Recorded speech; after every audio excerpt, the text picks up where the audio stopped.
नमस्कार। हम भोजपुरी लोक गायक चंदन दुबे तमाम भोजपुरिया भाई लोगन के गोड़ छुके गोड़ लागतनी और वीडियो के स्क्रिप्ट मत करब जा। रउरा सब वीडियो के पूरा देखब जा, काहे से कि विशेष बात रउरा सबसे कल चाहतनी। हम आज के डेट में जौन न्यूज रिपोर्टर लोग बनन जा, जौना के पत्रकार हमने कहते जा, यूट्यूबर बनन जा, छोट छोट माइक लेके अच्छा काम करता जा, बढ़िया बनन जा, बहुत सारा विकास के काम भी दिखा रहा बन जा, बहुत सारा चीज़ गलत सही भी दिखा रहा बन जा। लेकिन कुछ एकरा में यूट्यूबर ऐसा बना जौन की कंट्रोवर्सी कल चाहता सिर्फ, और कंट्रोवर्सी के वजह से जियता। टीआरपी खातिर कुछ बोल देता, केहू से कुछ सवाल कर देता, सवाल के मर्यादा के निखन समझत, बात के निखन समझत, सवाल करते समय कोनो रिश्तेदार के निखन समझत, रिलेशन के निखन समझत, केहू से कुछ पूछ देता, कुछ कर देता। वही में के एगो पत्रकार ना कह, पत्रकार बढ़िया के कहल जला। पत्रकार हमनी के सन ऑफ बिहार मनीष कश्यप जी बानी, उनकरा के पत्रकार कह सकी न जा। ऐसे और भी उभरता बहुत सारे न्यूज रिपोर्टर बना जोना के पत्रकार कह सकेला न। लेकिन इ पत्रकार बनन, पत्रकार नहीं खा। एगो पत्रकार बनन, उनका नाम लिखा चाहता नहीं हम, BFC माने न्यूज के पत्रकार बनन। BFC Bhojpuri club, Bhojpuri fan club उनका चैनल है। ओकर न्यूज रिपोर्टर बनन, इंटरव्यू करला। पहले हम देखनी दो चार गो उनका न्यूज रिपोर्टर, उनकरा के देखला के बाद मन इहे करेला कि अगर भेटा जीतन तो मारी तो उनकर मुंह फुला दी, खदेर दी। इतना चुतियापन पत्रकार बनन, इतना चुतिया पत्रकार बा मत कहीं। भोजपुरी के अंदर कंट्रोवर्सी का कहल जाला करावे जाना तड़ा सब खूब बढ़िया से।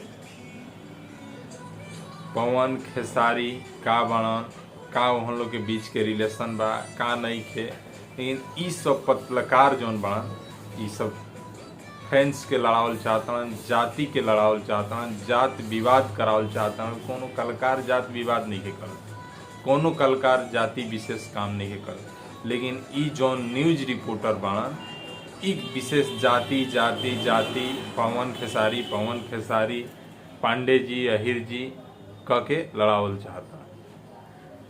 यानी कि ई इतना नइखे बुझात आज के डेट में।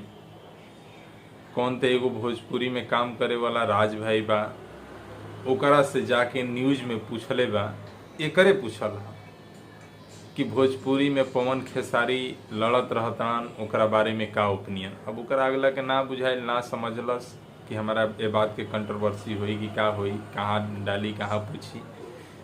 वो अपना मन के केहू सोच के कुछ ना बोलेला। पूछला घरी मुंड में का बाटे, पूछला का काम के प्रेशर में बा, वो अगला बोल देलस कि कुत्ता लेखा दोनों लोग लड़त आन जा। अब इस चीज के कंट्रोवर्सी करे खातिर एगो चीज मिल गई बा। अब ई क्या करता, BFC वाला भोजपुरी फैन क्लब, ये हर एक कलाकार के पास पहुंचता। भोजपुरी के जितना भी सोशल मीडिया पर जाने सुने वाला बान, जे भी पॉपुलर बा, ओकरा भी पहुंचता, इहे सवाल करता ओकरा से। अभी दीपक दिलदार से कैले रहा, प्रमोद प्रेमी और गुंजन सिंह एगो स्टूडियो में ओपनिंग में पहुंचा रहन जा, वहाँ लोग से कैले रहा कि पवन खेसारी लड़तान, ओकरा पे एगो राज भाई करके बा, पवन खेसारी के कुत्ता बोल देले बा। अरे ससुरा, वो बोल दिहलस, गलती से बोलस कि सही से बोलस, का सोच के बोलस, वो चीज क्या था। दूसरा चीज पे बात कर लेके रट मरले बा कंट्रोवर्सी करावे खातिर कि भाई फिर से हिरान बबुआन होके, फिर से लड़ाई होके, फिर से पवन खेसारी होके, फिर से हमारा चैनल के TRP बढ़े। यही ससुरा पत्रकार के काम है, जौन कि आज से कुछ दिन पहले वो टैटू वाला गर्ल से पूछले रहे, जौना से कितना बवाल भई रहे कि हमने की जानत, हमने की चिन्हत। यह पत्रकार है ससुरा कि एकरा के अगर धरा जाए न भेटा जाए कभी हमरा से भेटा जाए इंटरव्यू लेवे खातिर मार के मुक्त कर देती, जबलक कर देती।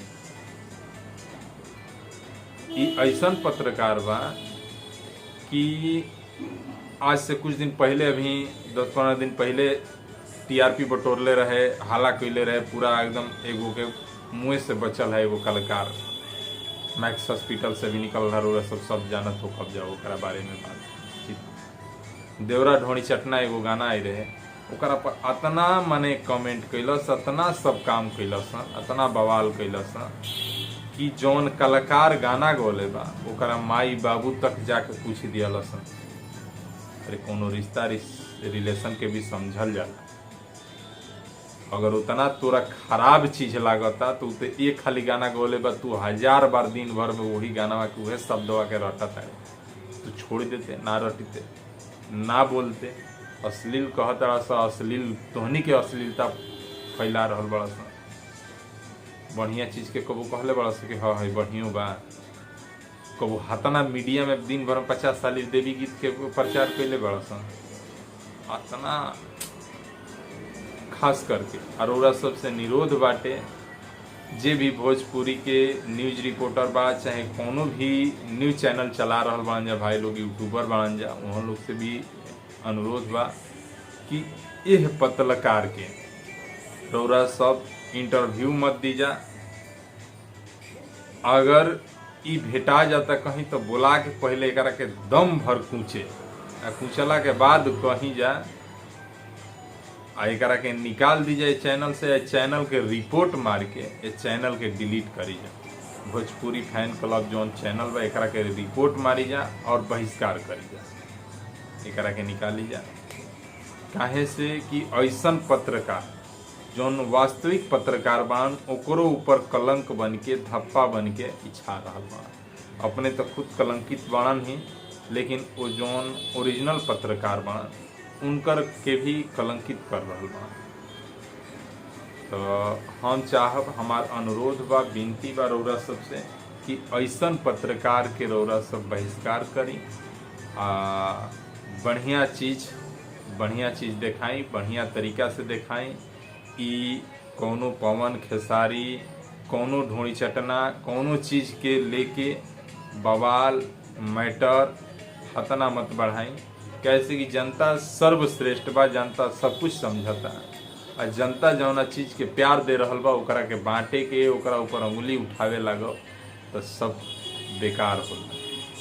तो हमारा का नाम यह बा कि जौन जनता प्यार जेकरा के कैले बा, जेकरा के शिरोमणि बनौले बाटे, चाहे पवन होकर चाहे खेसारी होकर, उनकरा पर उंगली मत उठाई, ओकरा पर टीआरपी मत बटोरी। और अगर ये न्यूज़ हमार उ भी लड़का सुन रहा बा तो ओकरा खातिर भी विशेष सलाह बा कि ऐसा काम मत करे। और खास करके भोजपुरी में बढ़िया चीज़ पर बढ़ावा दे, बढ़िया चीज़ के प्रमोशन करे। आई कंट्रोवर्सी से कुछ नहीं के बाबू, बाकी और कुछ ना। रौरा सबसे कहब जाए कि ये न्यूज रिपोर्टर वाले के मन बढ़ गई बा, ये 1000 बार गलती कर चुकल बा, एकरा के रिपोर्ट रौरा सब जरूर मारे प्लीज़। अपने हमार का नाम बा, हाथ जोड़ी बा, बाकी रौरा सबके ऊपर बा सब कुछ।